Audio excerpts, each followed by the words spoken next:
Assalamualaikum warahmatullahi wabarakatuh. Halo semuanya. Perkenalkan, nama saya Rifda dengan NIM 0310213059.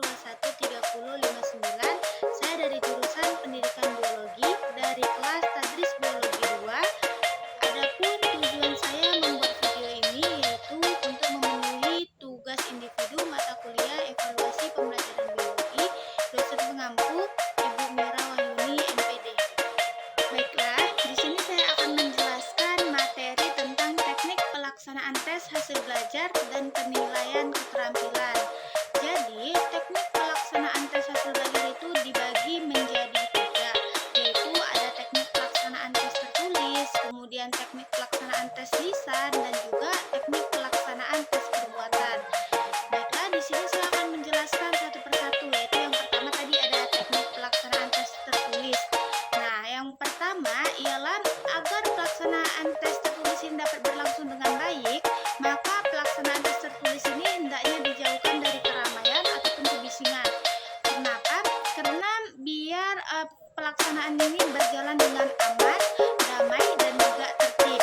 Yang kedua yaitu ialah ruang tes, yang mana ruang tes ini harus cukup leluasa sehingga tidak memungkinkan terjadinya kerjasama antara satu orang dengan yang lainnya. Kemudian yaitu untuk lembar tesnya, yang mana lembar tes ini harus diletakkan dengan posisi yang terbalik sebelum dilakukannya ataupun dimulainya tes. Yang kemudian sanksi telah ditetapkan bagi yang melakukan kecurangan.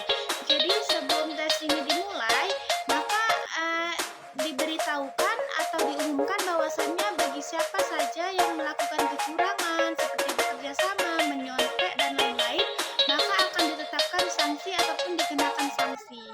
Baiklah, yang kedua yaitu teknik pelaksanaan tes lisan. Jadi, sebelum tes lisan dilaksanakan, maka pemberi tes ini sudah menyiapkan beberapa jenis soal yang akan diajukan kepada peserta tes dengan pedoman jawaban, kriteria, waktu tes, kemudian variasi soal, dan juga pedoman penskoran.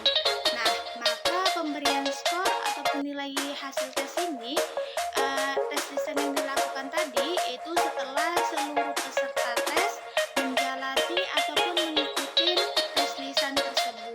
Selanjutnya yaitu penyusunan instrumen tes hasil belajar. Menurut Yusuf, adapun langkah-langkah penyusunan tes hasil belajar yaitu yang pertama ialah menetapkan tujuan penilaian. Jadi yang pertama yaitu menetapkan tujuan penilaian. Kemudian yang kedua ialah mengembangkan spesifikasi ataupun blueprint.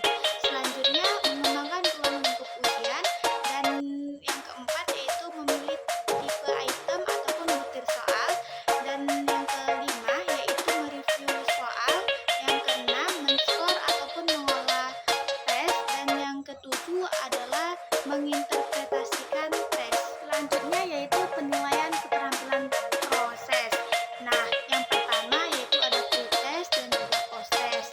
Yang dimaksud dengan pre-test yaitu tes yang dilakukan untuk mengukur kemampuan awal siswa sebelum mengikuti kegiatan pembelajaran.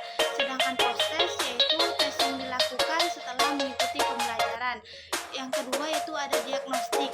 Yang dimaksud dengan diagnostik di sini yaitu penilaian secara spesifik dengan tujuan untuk mengidentifikasi ataupun mengetahui karakteristik, kompetensi, dan kekuatan serta kelemahan model belajar peserta didik. Yang ketiga yaitu penempatan kelas, dan yang keempat yaitu ada penilaian kompetensi siswa.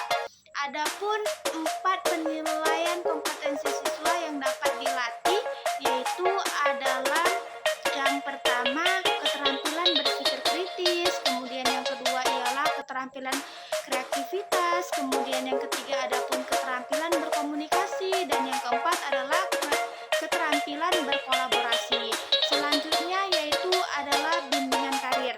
Nah, bimbingan karir yang biasanya kita dengar di sekolah-sekolah yaitu seperti guru BK, yaitu tugasnya untuk menyelesaikan permasalahan ataupun menghadapi siswa yang mempunyai masalah.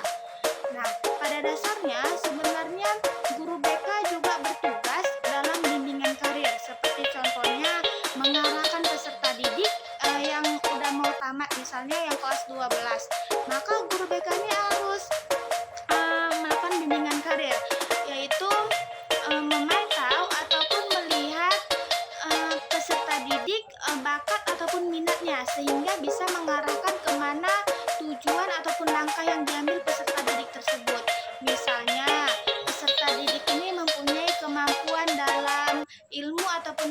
mata pelajaran biologi, maka disarankan nanti ketika kuliah harus mengambil jurusan tersebut. Contoh lainnya misalnya peserta didik ini dia mempunyai kemampuan ataupun minat dan bakatnya dalam bidang olahraga. Nah, guru BK harus mengarahkan